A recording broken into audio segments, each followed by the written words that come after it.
नमस्कार मित्रांनो, आज आपण जाणून घेणार आहोत एक अशा व्यक्तीची जीवन कथा त्यांनी संपूर्ण जगाला शांतता, करुणा, सत्यता मार्ग दाखवला.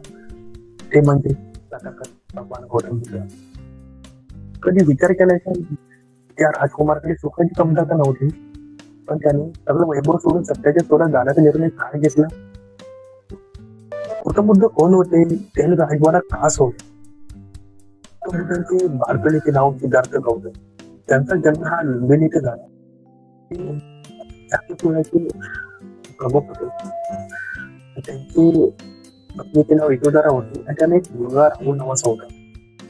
गौतम बुद्धांच्या मनात एक प्रश्न होता की माझ्या दुःख का होते. एके दिवशी राजवाडा बाहेर फिरत असताना त्यांनी एका वृद्ध व्यक्तीला आणि संन्यासाला पाहिजे आणि या तीन दुःखाने त्यांच्या मनावर पण परिणाम केला. की जीवनामध्ये सुखाबरोबरही दुःखही आहे आणि याच्या दुःखाचं कारण समजून घेणं आवश्यक आहे. वयाच्या 19व्या वर्षी गौतम बुद्धाने अनेक जीवन, राजवाडा, सुख सुविधा याचा त्याग केला. त्यांनी सत्याच्या शोधासाठी अनेक वर्ष साधना सुद्धा केली.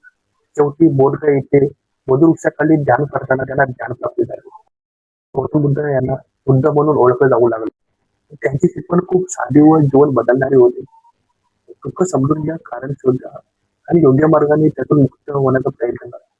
मित्रांनो, गौतम बुद्धांचे जीवन एक सुंदर संदेश देते की आपल्या बाहेर शांतता शोधण्यापेक्षा आधी आपल्या मनात शांतता निर्माण करा.